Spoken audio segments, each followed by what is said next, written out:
Hi everyone, I'm Bri, and on today's episode, I'm calling this new thing a creatives conversation, I think. And on today's episode, I have the Limelight's Rachel. She's our graphic designer and other things, I think, soon. Right. It'll be a surprise coming up. So fun. Okay, and on today's podcast, we have Sieanna Rowe joining us. Hi. Yes. That Okay. was beautiful. Thank you. Welcome to the limelight. Sieanna Rowe is a photographer originally from Tucson, Arizona, who is currently attending school at Columbia College Chicago.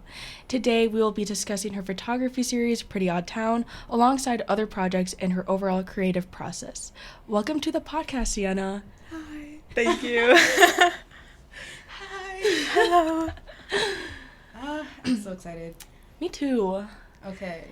Me three. We have a lot of good questions, so Yeah. hopefully. Buckle Sick. in.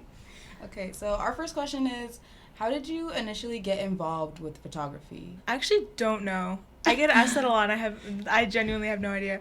I think my dad would let me be like the photographer on like family trips, but how the whole like urban photography thing, concert photography, then led to like whatever you want to call what I do now. There's no like set, oh, this influenced me to do that, or like this moment in my life influenced me to do that. There was never like that starting point, I feel, which is so interesting. That is But, interesting. yeah. Because I know you've talked about before, like, you've done music a lot in high school and you were, like, interested in other creative outlets. Do you think that at all had an impact on your photography now, or? Oh yeah, I mean, first I wanted to be a makeup artist, Oh. then a dancer for like a lot of my life. She's very talented. Oh. And then the whole thing in high school was, do I want to be a musician or a photographer? It was like the two back and forth, like they're very equal in high school, and I had really good programs in high school. And then I don't know, I just like last minute just chose photography. So I think definitely they've influenced me a lot, especially just my love for overall music. It had everything to do, except for the makeup artist thing, that was like an anomaly. But I think it had like everything to do with any career path I decided to do was like music involved, including my photography now.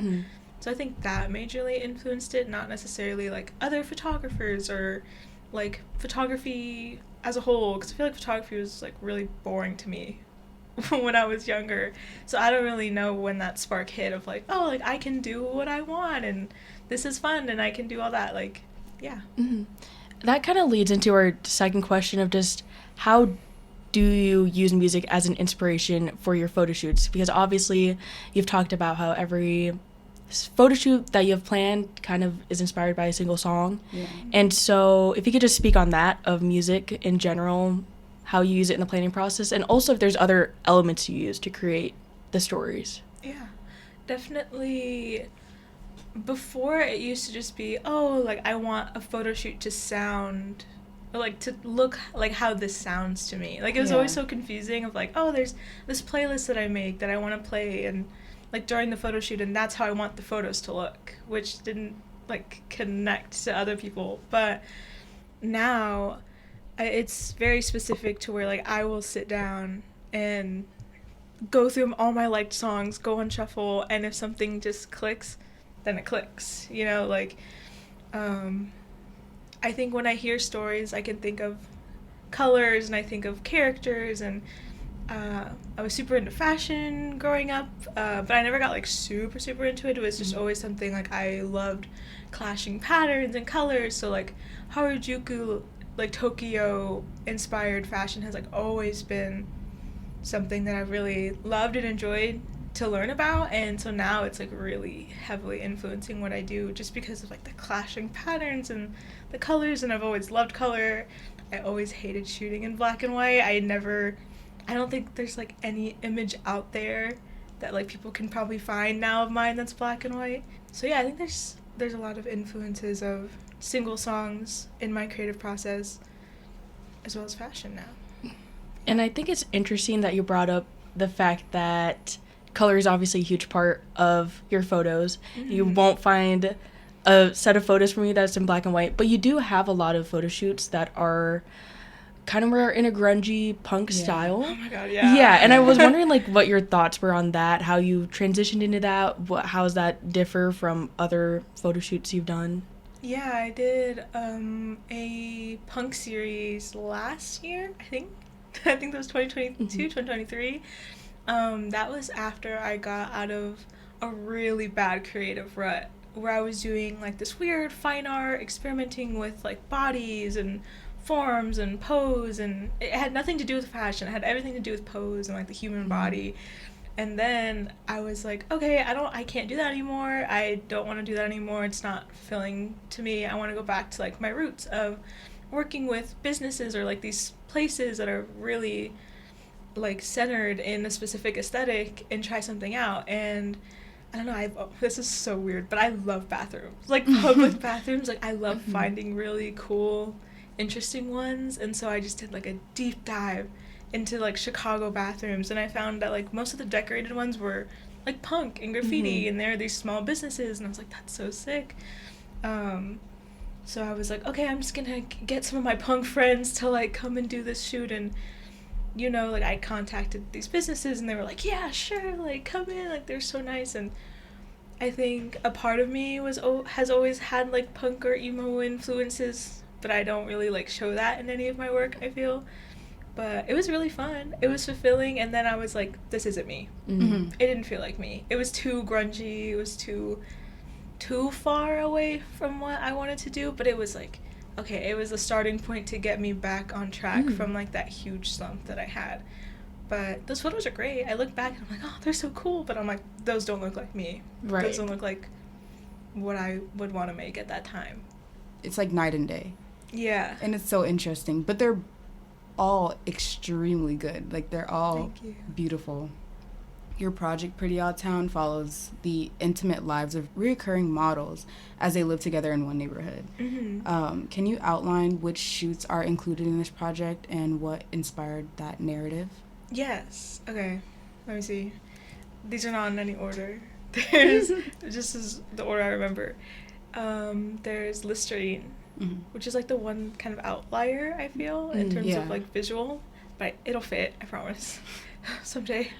Listerine, What's My Age Again, Windows Forever. There's Windows Forever and Ever, which I throw a couple in there.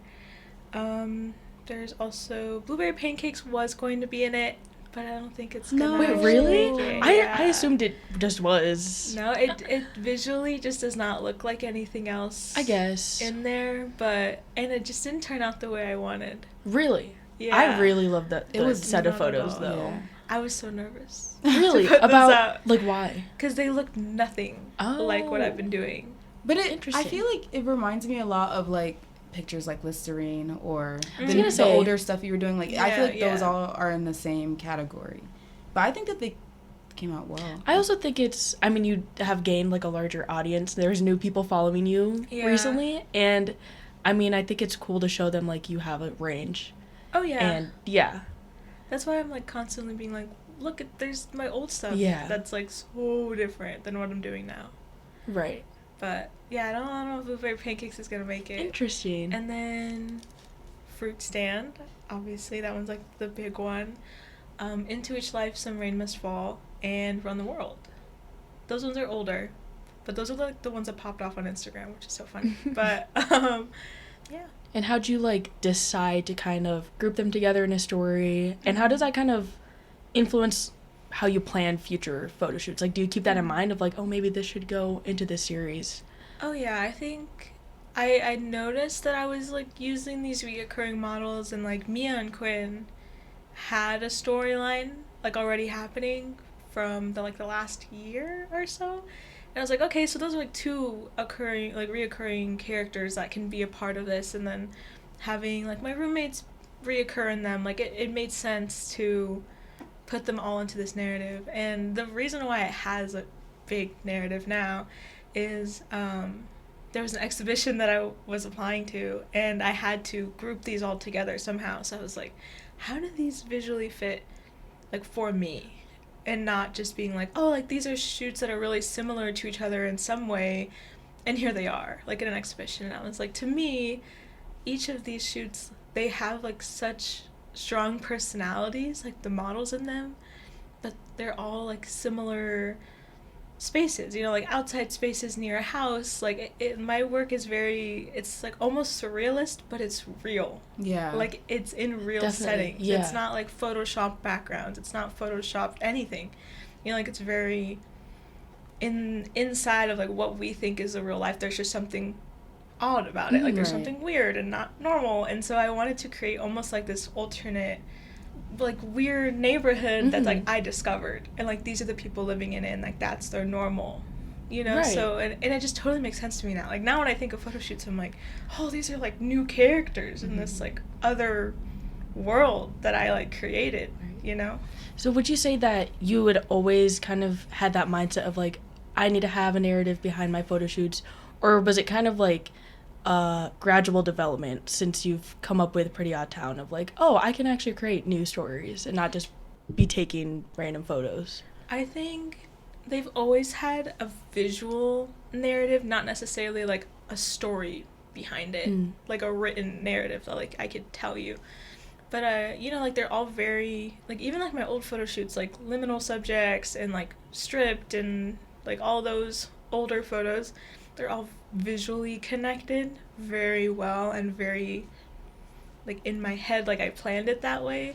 But I couldn't outright tell you like, oh, stripped is, each photo shoot means this, Right. you know. But like all together I was like, they're so cohesive and they all have like their own like nostalgia for me now and like what that means to me, but not necessarily like I can tell you what liminal subjects means, because it doesn't have like a deeper narrative like, oh, I'm so depressed, so I'm making this really weird work. And you know, I've had people try to force that, and it's like, no, like I'm not gonna give it a fake meaning when it doesn't have one. So I think now I love coming up with these characters and having their lore and their stories, but ultimately like people are gonna think that they mean something else. Yeah. I guess that's the thing about art in general, is it is kind of up to the viewer's interpretation, which is interesting when you are providing like a literal, I know in your captions of your Instagram, like you have your own story.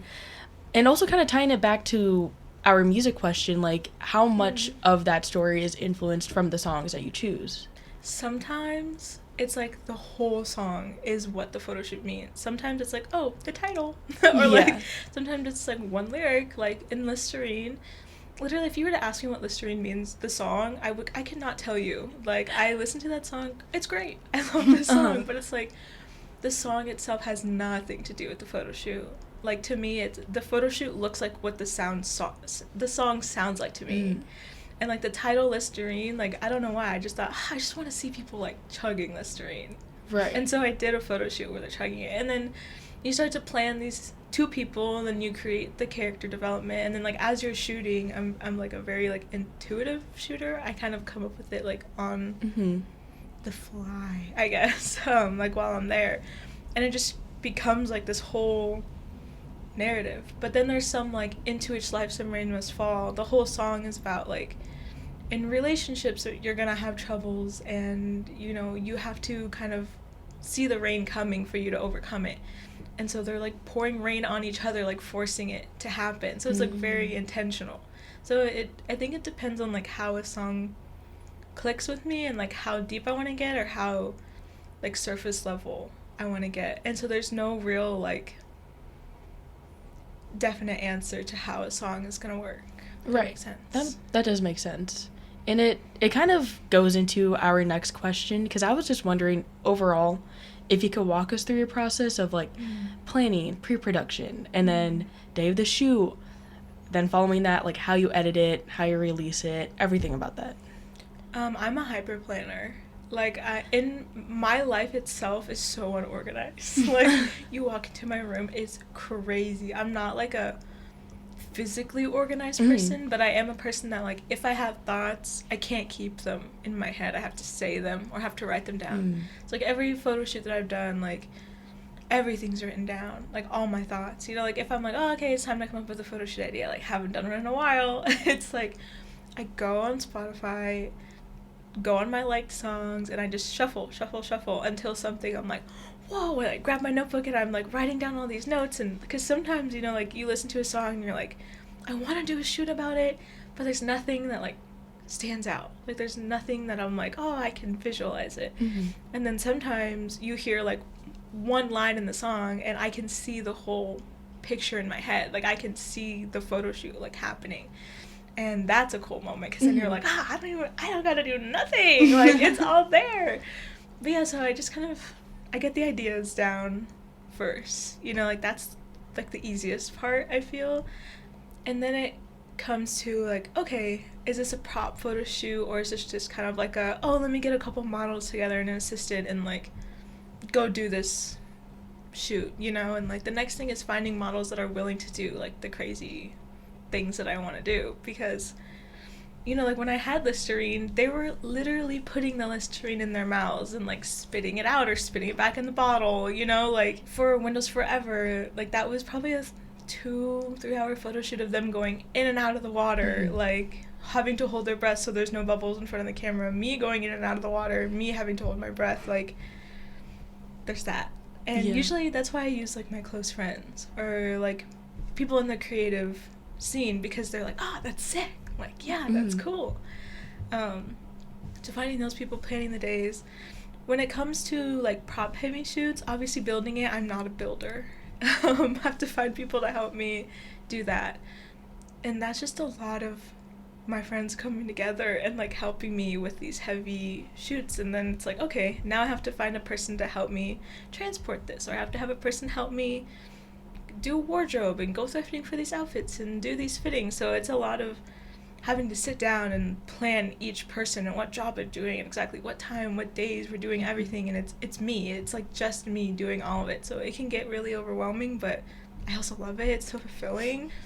With Fruit Stand, that was the highest like production thing that I've done in Chicago, at least, like with the most amount of people, you know, and renting clothes from a vintage shop that I love that's in my neighborhood. So I don't know, it's definitely just a lot of planning and getting everyone together, and I love it. Yeah, it's definitely cool seeing how it all comes together, being on set, seeing all the people, because people are very excited to help out. Oh yeah. Yeah. And like, I guess, how has that experience been for you now that, you know, you've been going to art school in the city, you moved out of your hometown to come here to Chicago, and you've met these people who are willing to like help you out with this. And so how do you think that's like kind of helped you grow as a photographer or just as a person in general? It's helped me grow a lot from having to do it practically. Like in Arizona, I was still doing like these crazy photo shoots, but it was the same people, you know, like it was me, my best friend Emily, who would assist on all of them, and then Quinn and Mia would usually be the models, or just Mia and like some other person. It was them being like so understanding as to like my process, and never once being like, that's a little too crazy, or like, oh, you sure you want to do that? It was like, let's do it. It was never like you know, it was like, this is so cool, like let's do it. Then coming here and I was like in such a rut for my first 2 years here. Like I don't think I really made any work that amounts to any of the work that I've made in the last year alone. And I just hadn't found my people, you know, like my creative people, and I hadn't found like the spark of like, oh, I can do these high production things like I was doing in Arizona here, you know. And I finally kind of got to the DIY scene here, you know. I'm still like on the outskirts of it, which I'm comfortable being there. Not that it's like a bad place, it's like I'm just a very like, I don't need to be in like these huge groups, I feel, but I love making connections all around, and so I feel very welcomed in it. And finding all these people has helped me grow a lot. You know, there's definitely people that like take advantage of it and, you know, just want to be your friend to do these cool things, and like that sucks and that always hurts, but that's just like the industry. Like sadly it sucks. It's just the industry. Like people will just be like, hey, can I come do this shoot with you? Like, can I come help? It's like, no, I'd rather have people that like value me as a person and my work, you know. But yeah, so I think I've learned a lot even in just like the last year alone with these shoots that have like 10-20 people behind them. Like I've learned a lot about myself and other people around me. Is there anything you hope the audience gains or asks themselves? Yeah, I think this has been like a big thing for me in the last like few months. In the US, like activism art and social art and photojournalism has skyrocketed in terms of photography, and I respect those photographers like so much, but that's not what I do. And it's like not my reason for making work. Like I'm an activist in my own personal life, but like in my work creative space, like if it's not fulfilling for me to do it, I'm not gonna make it. Right. Because like it's so selfish, and I'm making art like for me, but I create these stories and these characters, and I really want people to resonate with it, even if like they've never heard the song before, you know. Like I think having those two mediums work together is great because people do really connect with music, but I do want people to be able to look at these photos and create their own meanings and create their own characters in their minds and whatever they want to take from it. But just to really just enjoy art and it not have to be a super serious thing that I've seen it be and become. Like my work is just for you to like escape with these other characters that are doing like really weird shit, you know. Like that's like my main thing, and I want it to be accessible to everyone. Like I've worked in like the high class like artist space, and it's so unwelcoming and so prestigious and gross, and like I hate those spaces. And like people my age and in the DIY scene making their own stuff like on their own, like, you know, what we do, I love that, and I want people to feel like so included in that. So when they view my work, I don't want it to be like this weird prestigious high class, like, oh, like, you know, like I don't want people to perceive me in that way or perceive my work in that way. I want it to be like, you're welcome in this space, you know, like anyone, like if you're rich, slay, you know, like, get that money, but like I don't want it to be like this prestigious thing. Yeah. And I want you to like have fun, because that's what the work is for. It's like escaping. You definitely, like, your photos definitely give the vibe of like having fun. It's bright and bold and like you said, a little surreal. So it's like definitely something that audiences can digest, but then it also begs them to question like, oh, what does this mean to me? Yeah. And I think even if they, you know, they can relate to the story too, but the fact that you're just like, it doesn't need to have a deep meaning, we can just do this just to do this, I feel like is a big thing. Because at least for me as an artist, I'm like, I always struggled with like, I don't really know what my art, like I don't know what my art means in terms of like the political climate and everything like that. Like that's just not what I was making for. So I think it's really cool that that's where I've had professors tell me like during critiques, they would tell me like, what's the meaning of it? It was for liminal subjects. That shit had no meaning. But it was very, very planned and very cohesive, and like had a very specific aesthetic to it. Like visually, you look at it, it all makes sense. There's a story there. You do whatever you want with that. Right. But he would ask me, you know, like, so what does it mean?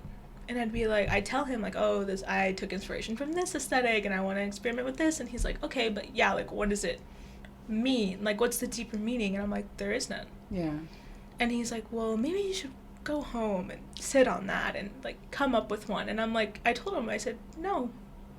Good. There As you isn't should. one. Like, I'm not going to go home and have a therapy session with myself. Because obviously, like, I was in a dark place. And, like, that work reflects it, you know? But in that moment, I did not make that work because of that. Yeah. Or, like, necessarily thinking about it while I was making it. And so I think that's such a stupid thing. Like, that's just to satisfy you Exactly. as a viewer. And, again, I'm making this for me. Yeah. So it's like, That's good. It's like, I'm paying you. Right. You Yeah. know, to, like, look at my work. And he can critique it however he wants, you know? And having students tell me, like, oh, just give it a fake meaning until one comes true. And I'm like, no. Yeah. You don't need to do that. No. Yeah. And that's people who have been taught to make work for personal gain and to be in this art photography community and to get popular and to get big. Like, that's not my goal. Like, of course I want people to see it. Of course you want to be, like, a well-known name in the industry. But I don't want to be a well-known name for, like, being fake and having meanings that aren't true and being this activism photographer on something that, like, I'm not truly educated in. Yeah. You know, it's like, I just want to make work for fun, Yeah. you know, and, like, have people escape with that. And if you view it as like this political thing, that's totally fine. Like, I'm not against that. You're the viewer. You can do whatever you want. But, like, you can't force me, you know, to, like, have that meaning. Yeah. So that was, like, my biggest struggle making work like this. Is, like, people ask about that. And it's like, I really can't tell you what the meaning of fruit stand is. You know, like, I can tell you why I made it and what these characters mean in it, but I'm not going to tell you this is about, like, you know, gender equality, you know, and, like, that's the sound it's about, so. Yeah. I think it's a good example to set for upcoming artists as well of, like, it doesn't need to be a big thing. Nope. Yeah. And I think it's interesting that, like, your professor was kind of trying to push that onto you, and I was wondering, like, do you feel like your education, like, having a photography major and stuff, has that helped you a lot within your career now, or do you think it's mostly you going out yourself, being out there on the field, figuring out yourself that has given you the most? Me, myself, and I. Like, definitely going to school here has helped me make connections. You know, I've had some classes that, like, oh, that did change my perspective on things, but, like, photo 101, photo 2, photo 3, like, those did not do anything to help me. If anything, they put me in a way deeper slump. Yeah. For 2 years of my life, I feel like I wasted making this work that, like, was not me. And I was making way better work when I was a junior in high school in Tucson, Arizona, you know, that was way more creative, and, you know, because I had that freedom and that creativity to make it, and not, like, this harsh structure that school sometimes gives you as a photography major. And, you know, like, we have a lot of young professors that just came from, like, grad school, you know, that were taught, like, you need to be a photojournalist to make it anywhere. And it's sad because it's like you're supposed to have this freedom to make whatever you want, and then you get reprimanded for making work that you want. So it's like, I feel like I finally took my own career into my own hands and started doing my own personal work. Like, everything for Pretty Odd Town, except for, I think, Listerine, was made on my own, was not made for a class, was not made for anything but just, like, myself. Like, for Fruit Stand, when we were doing it outside, people would drive by and be like, oh, is this for a class? I'd be like, no, it's just my personal stuff. Like, am I a student in my photography major? Yeah, but I had no shooting class, and it was so freeing. Like, I was still learning all the business side and things that I needed to learn, but I had no one telling me, like, okay, you need to go shoot this type of photograph this week. And it was so nice and freeing. And I found myself and my style, and I'm, like, more successful than I was 2 years ago. Right. It's so interesting because it's like, I feel like for kids who go to art school, we come here to, like, expand on our creativity and expand on what we want to do, and then we get here and they're like, ooh, actually, you're gonna have to do it this way and this way and this way, and if you don't do it this way, I'm so sorry. 1, you're not gonna make it. 2, you're gonna get an F on this thing. Well, not F, but, like, basically, it's not gonna it's not gonna be good. And that's so silly, because then it's like, okay, I think it's pros and cons, because then it makes you, like, go out on your own and do what you want to do, but it could also put you in a slump, and it's so interesting. But you really, like, being on a set with you and then watching, like, your behind the scenes for, like, Fruit Stand, the way you carry shoots really reflects your work. And so I enjoy and I really enjoy that, and I think that's another reason why I really enjoy your work, because you yourself, and then also the way you carry the shoots is, like, perfectly, it reflects well. Everyone I've talked to, because obviously that shoot that Bri was on, like, there was a bunch of people on that set, and they were all like, Sieanna is so nice, and, like, it was just a fun environment, like, being there, because I can imagine it's, like, a stressful time for you, and, like, even like the models, the talent, everything is just, like, you know, you don't want things to go wrong, right? But it was fun. Like, people were having fun, people were mingling, dancing along to the songs. It was nice. And so I do think, like, not only are your photos kind of successful in pushing that meaning out that you want to your viewers, but also just the way you work, and, like, before releasing those photos, everything before that is very telling of you as an artist and a person. Yeah.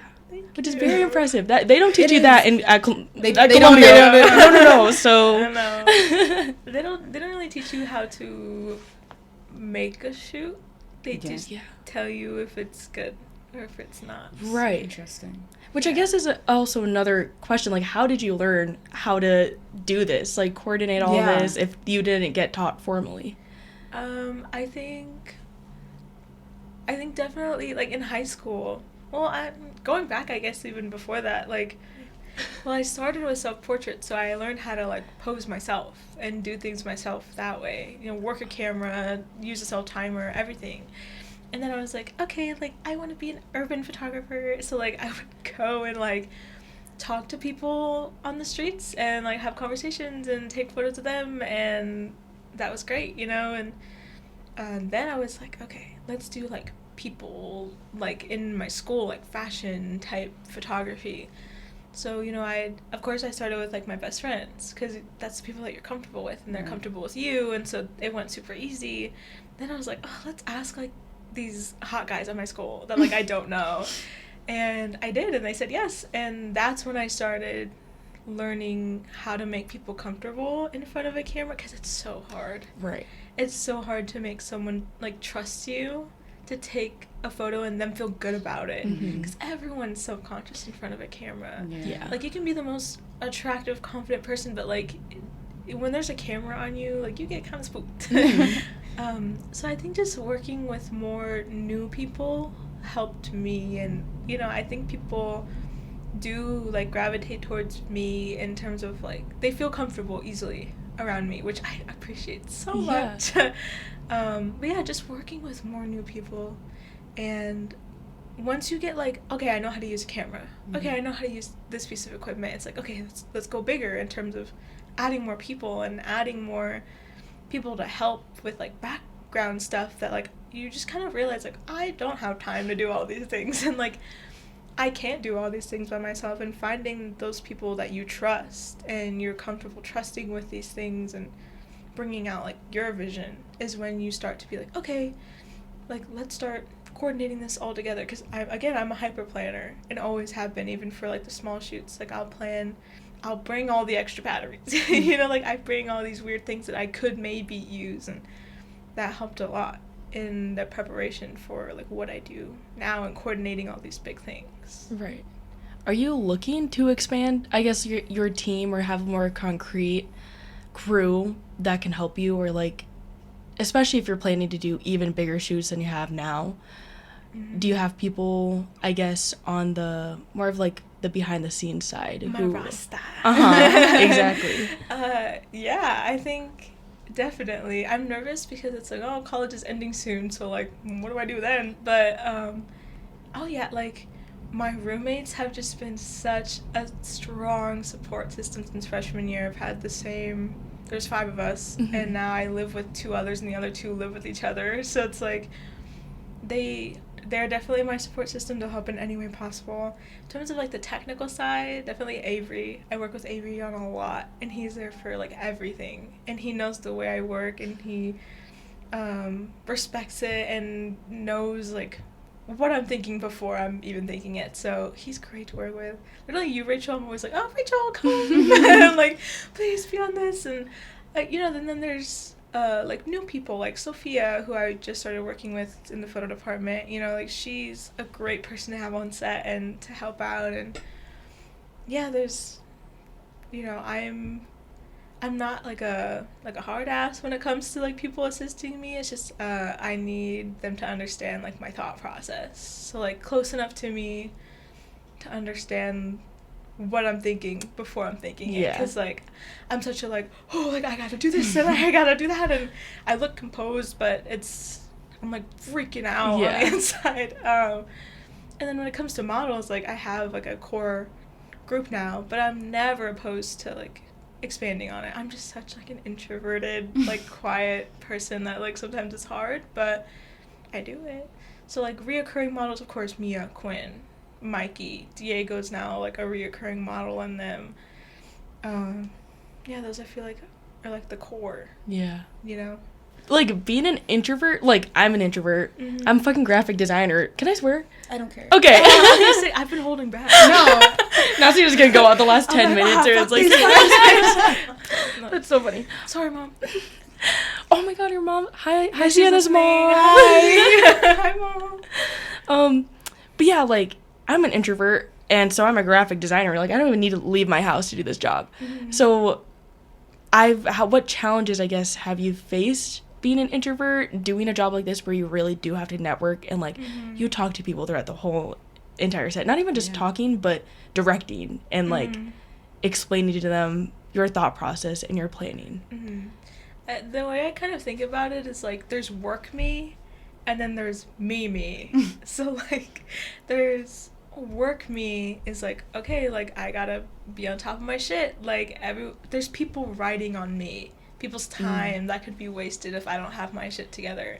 And that's, like, the big thing is, like, I never want to disappoint the people that are around me, and I never want them to see me in, like, this spot where I'm, like, wow, like, what's happening, you know? So I feel like with that, it's like a different person, you know? Like, if I have to email this business, go talk to this person in person to, like, be able to shoot in their space, I'll do it, you know, because I'm willing to do that to that extent. Or if I need to reach out to this person or these people to model for everyone, like, when I organized the big shoot, like, that was, I mean, it was, you know, it was hard, but it was also like, gotta do it, you know? Yeah. Like, it's just kind of like, gotta do it. So, that's definitely hard.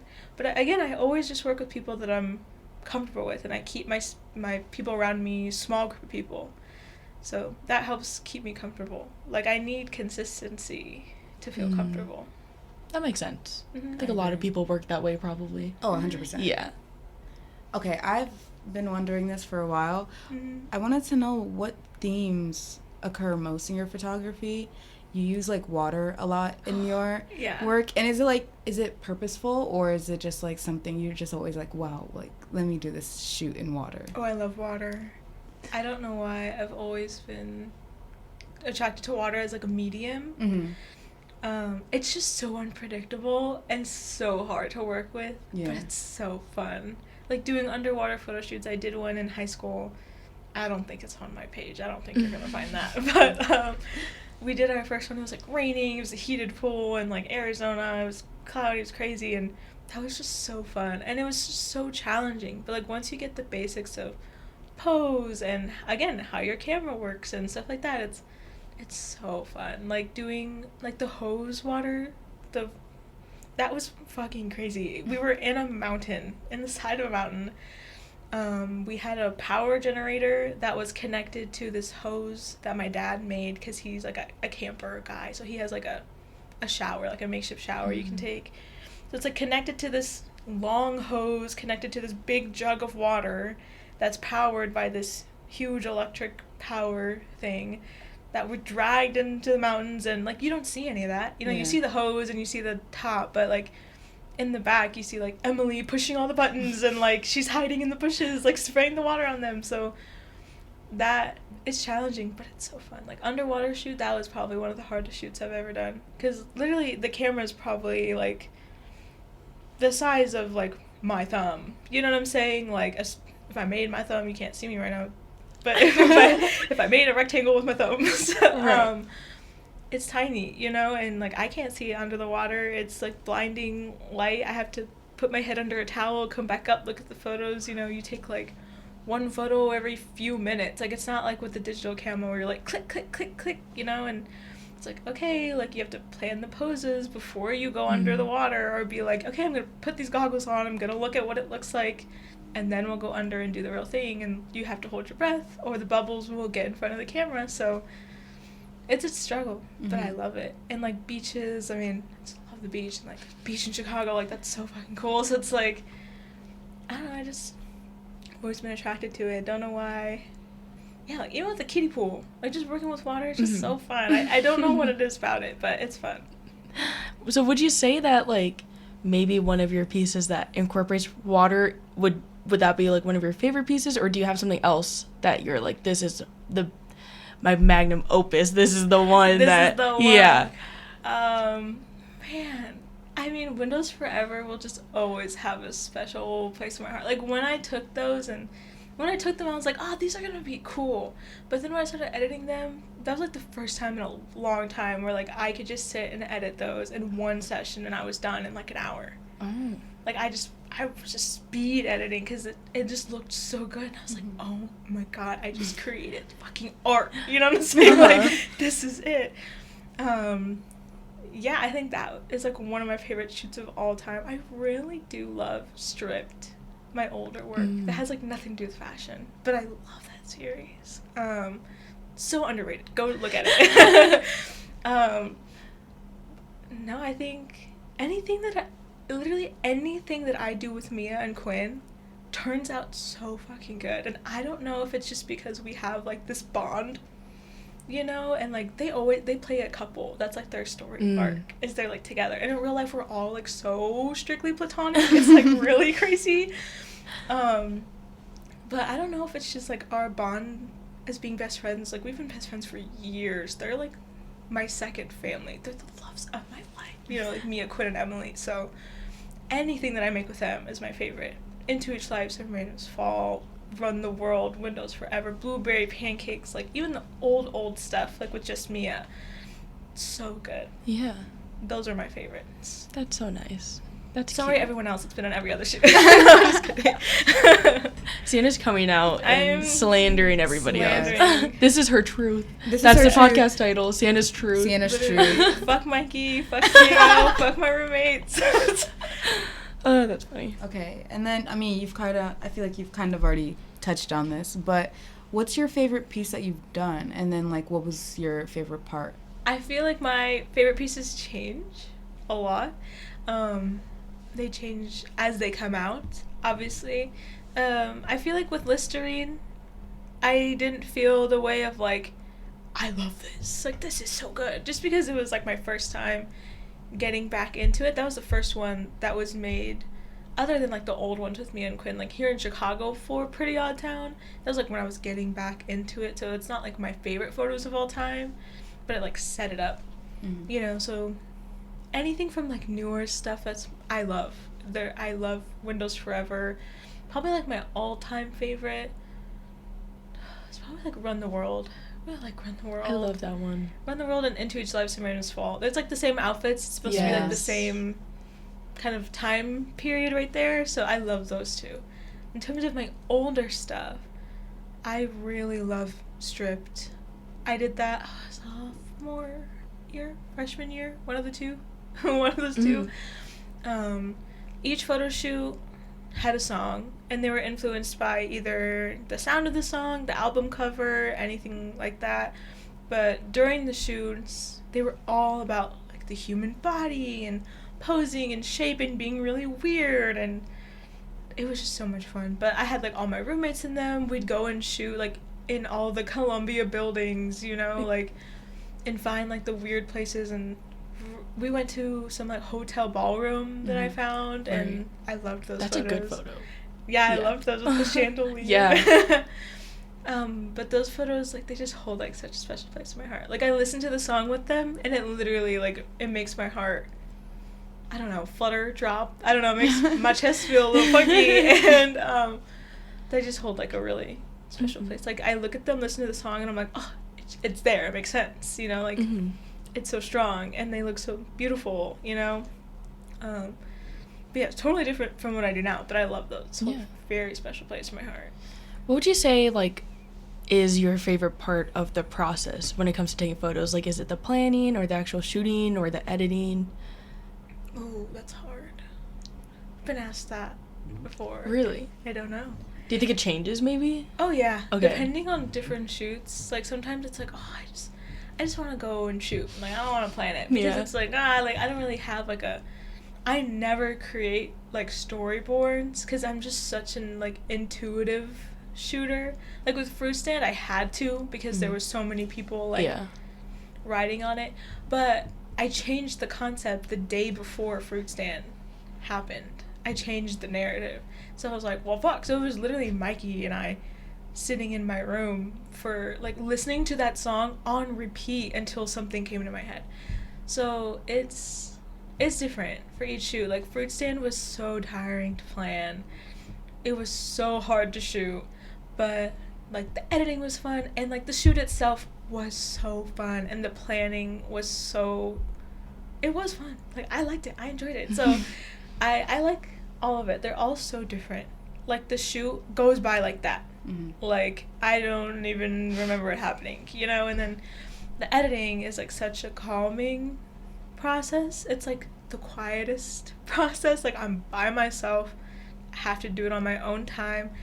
I have to do it in the dark. I'm one of those people that, like, I snuggle up in my blankets. I put my headphones on, or, like, I have a CD playing, whatever.